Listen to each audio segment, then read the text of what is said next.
Okay, good morning, boys and girls. Is it still morning? Anyway, doing this a little bit late. I just thought I would throw a few things out here. There was a debate last night on Modern Day Debate between Leophilius and Nephilim Free, and then an after show on Standing for Truth's channel. And there's a interesting little bit in the beginning here that I thought I would play for you because I love it. Good win. By the way, Otangelo kind of looks like he sat on the long end of a bristle brush. But for creation, as far as I'm concerned, we got some good brothers in Christ here. We got Otangelo, we got Sal, and Nephilim Free, the man of the night, the man of the hour. So, Neph, great job as usual. Very impressive. You're a warrior for the faith. So, brothers, how are we doing tonight? Warrior for the faith, Nephilim is, according to Stanley. Very interesting. So Stanley is claiming that Nephilim is a big part of his brain trust, and what real important warrior. And creationism had a big win last night on Modern Day Debate. Quite interesting. I got to get rid of this screen and start the actual debate. There's a little piece here that I want to show. Come on. Here we go. I believe this is it.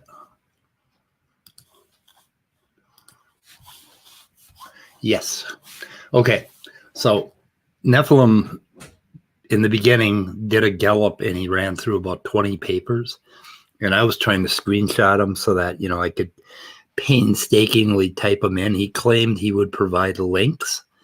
Nephilim, this is a challenge. Are you a man of your word? You said you'd provide links. Will you?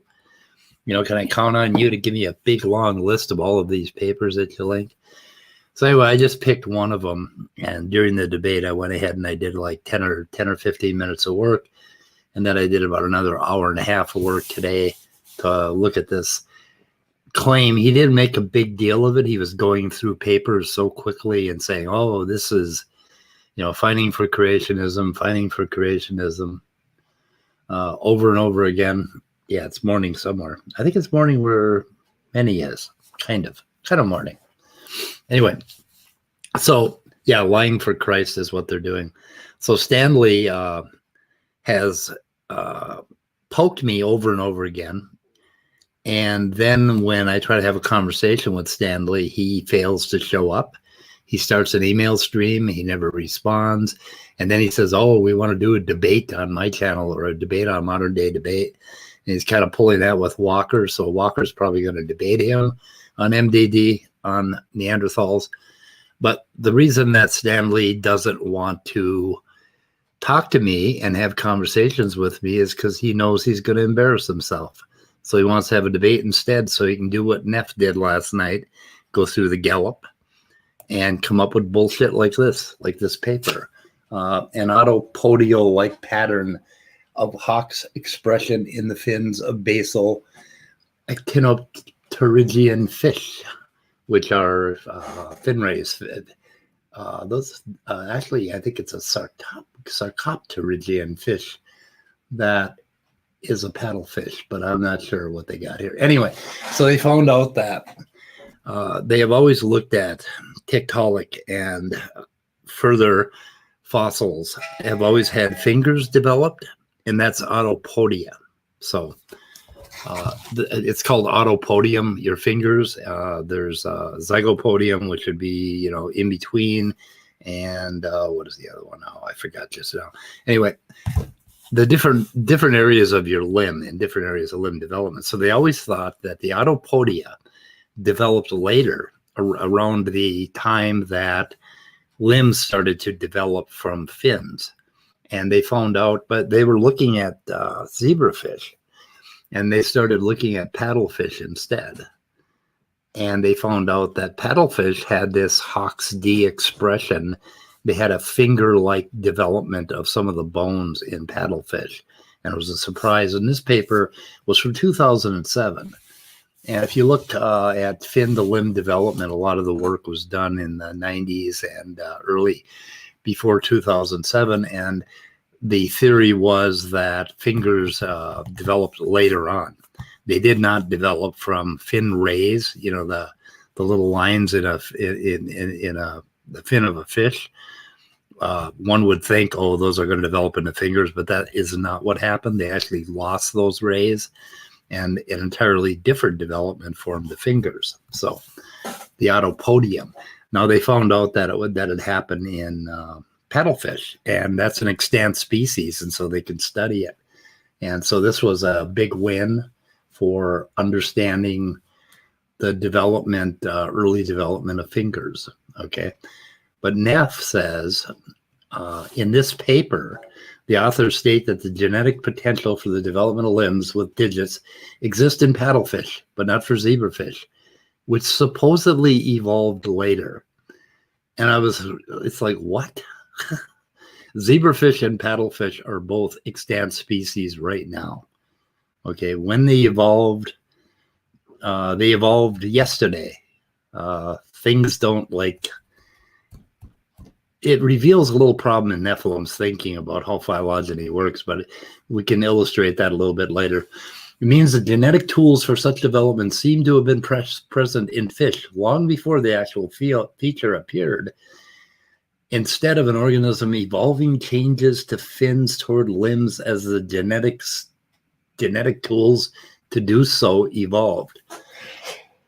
I don't know what the hell he's trying to say there. Okay, then the genetic tools for limbs from fins seem to have disappeared in fish, which evolved after the paddlefish. To protect evolution theory, the authors assume that these genetic tools evolved a second time, still long before they were able to move fins toward becoming limbs. This is a rescue device employed by evolutionists constantly and is called convergent evolution. You can tell that Neph wrote this. It's convergent evolution. And then a little further on, there's something interesting that I found. This, where he's talking about the Kira. And staple, this one's really funny. I laugh at this. Staples of the middle ear. The creatures going upwards with red arrow are allegedly ancestors of one to the other. No. No. These are all extant. These are basically, or they could be fossils or whatever, but anyway, these are the ones that evolved first. So these nodes are basically hypothetical ancestors of all of these. So it doesn't go from the top to the bottom. So this is one of his basic misunderstandings. At the bottom, you have the oldest creature, the one above it, then above it. I don't think that's the way it works. Each one of these is allegedly a I could be wrong. To the next one. Now look at the stapes in the ear. They have. Yeah, and so it's spread out here, and somewhere along here we ended up with the hole, and then along this line that developed, which is not that surprising. I mean, it's not that surprising that it would be there or not there. Very, very small change in regulation would cause that. But that just sort of illustrates the problem with Neph in general. He doesn't even understand that much of evolution, and this is their mastermind for the brain trust. I'm guessing Stanley's in the chat. How the fuck did SFT's got a fucking wrench? Oh my God, who gave him a wrench? Oh, I guess he's got to link things for us because I like SFT to link papers. Dan takes my challenges with, oh, why don't you take Dan's challenge? He asked you to take a test and you agreed to do it, Stanley, and then you backed out. And so far, 0 creationists have signed up for Dr. Dan's test. Now, isn't that interesting? Anyway, I wanted to illustrate this one little thing that Neph did over here, basically, that he threw out, because everything that he threw out is exactly the same. If you look into any one of these guys' claims, that's all they do is toss them out. They do the Gish Gallop. And they have not read these goddamn papers. They don't understand the science behind them. They cannot back up anything that they say. Yet they are so confident that their brain trust is, like warriors for creationism, and science is just, coming in favor of creationism every day. Yet 99.9% or 99% of scientists do not believe in creationism. Why is that? Well, 99% of the people are apparently brainwashed, or they're working for the conspiracy trust or something. I don't know what their theory is. But everything I look into falls apart like this. The problem is that it takes me hours, like sometimes a whole day, on just one of these little blurbs that they put out. And it took him like 30 seconds to put this out there. And that is the problem. They're hard to keep up to because they're confidently making these false claims about science.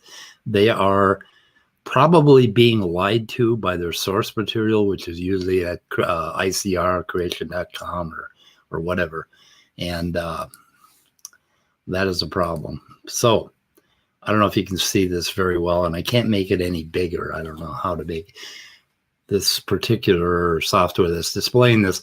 But anyway, we got the paddlefish up here, which is I think it's a actiniform.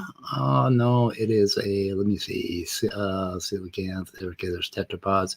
Yes, okay, the paddlefish here. And you can see that the actinopterygy branches off here. And so they found out that the finger forming ability of Hox genes was somehow present earlier, or in something that ended up being an extant species. And they used to think that it happened somewhere later on in the tetrapod development. So that's all they found out. But I mean, this did not evolve first and then all these things evolved, or the other way around. That's not the way it works. The nodes go this way. There's, these are, I believe, all extant families or orders of fish. And these teleos, the teleos do not have this particular finger forming ability. So it happened somewhere up here. These could have lost it. They lost the regulation that was involved in doing it, or they never had it to begin with, that it developed somewhat later. Somewhere here, there would be a branching off. And so he got it all wrong. And he made basically bullshit claims, and he passes it off.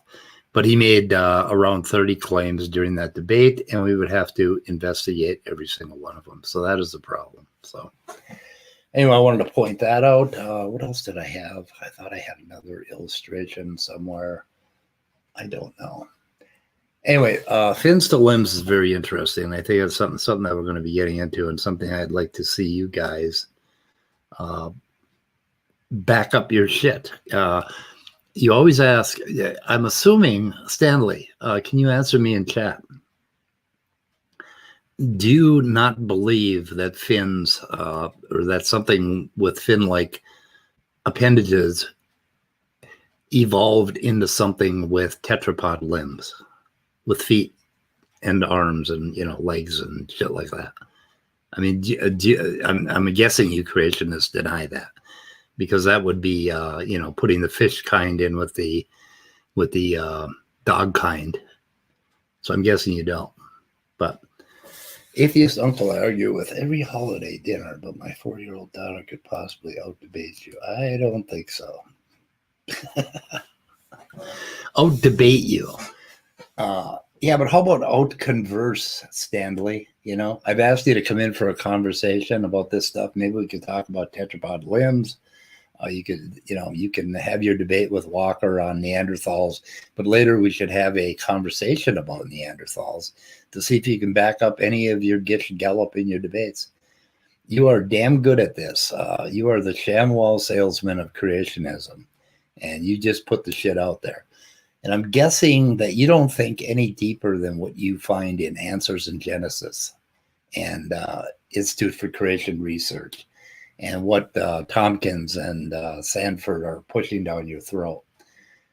So you're not lying to us. You're lying to yourself by not looking further into the source information. You sound very, very confident, and you have that going for you. And I think that's what's powered you so far. But every claim I look into falls apart. And we'll be looking into your claims one at a time. Which one's the annoying pest? Is that, was there an annoying pest here? Many? We should get rid of him. We should take his wrench away. No, I like Stanley. He's a good guy. Fun structures were modified into tetrapod legs. Fin structures were modified into tetrapod legs. Yes, we know a great deal about that. Let's see. Okay. Evolution states that fish to amphibian would occur based on modifying previous. Yes, and that's what they found out. So they found paddlefish, and they found oh my God, my twisted sister. Anyway, my twisted sister was calling. She's the twisted one.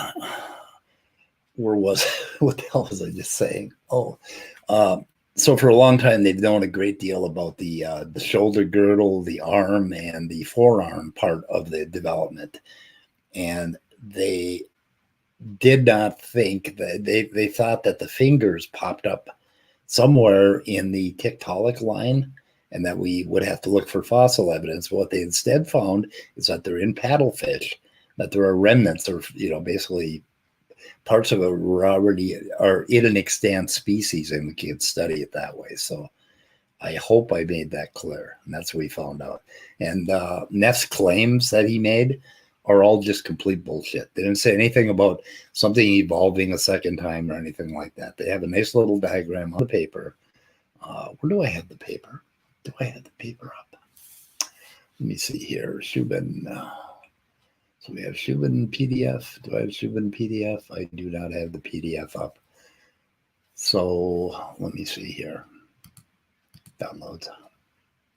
Yeah, we don't have to get into that. We will get into it a little further if anybody's interesting. Yeah. We've been replying to, trying to get Stanley to come and have a conversation, but apparently he's afraid to do that. So I would say pre-existing structures are modified via environment and selected pressures. Well, no. Yes and no. Yeah. I mean, that's one way of saying it. And so according to the evolution story, you can understand how that could happen. Descent with modified. Okay. So you do believe that fins evolved into limbs? Is that what you're telling me, Stanley? I don't know. Anyway, let's see here. Copy to clipboard. So I need to do a short weather report. I think we're going to do a Saturday Night at the Atheist. So I have to go and catch a little nap before we do that. So I'm going to end this. I just wanted to point out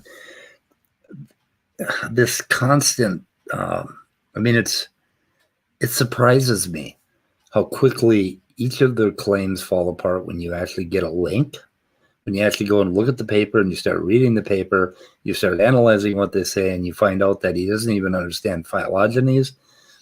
He doesn't know what the hell he's talking about. And this is their warrior? I just don't believe it. Okay. No, you don't. Okay. No, I don't believe it, but from your position, I can see why you'd believe it based on the modification of pre-existing structures. Well, why do I believe it? Why do you think I believe it? I believe it because I understand a bit of the chemistry and the genetics behind it. I've looked into how embryos develop, and I know how some of the genes are expressed, and I know how it happens, and I know how easily you can change from one body pattern to another based on embryology. That's why I believe it. So there's a great deal there. Shoot me a link sometime. So can you send me the papers on, let's see, you did, I asked you for papers on some video you did. The one where you came after me and Erica. Could you please send me the links to the papers so I don't have to go look them all up? And what was the name of your latest book again? I think I own it, but I'm not, or I think I ordered it and it never came. So what was the latest book? I think I forgot to hit the, ordered some okay button or something because I never got the book. Anyway, could you put it in chat here? I'm going to end this. Otherwise, I'm just going to ramble. What else is going on? it's a good day. We're going to have some storms here. Right now it's warmer than hell in Minnesota, so things are not bad. So anyway, I'm going to end this broadcast. I just wanted to say that one thing. My issue is the genetics and why, although I can understand the appeal of descent with modification, but the genetics would convince me of the independent origins. You'll have to tell me what genetics, first couple, Adam and Eve refuting the critical something or another. Anyway, okay, I'm out of here, guys. Thanks, everyone. There's a lot of you. Holy shit, 15 of you. I should have said something more profound. I told you guys not to watch this shit. Anyway, subscribe. I'm old. I'm going to die soon. I will see you guys, I think, at 9 o'clock Central Time for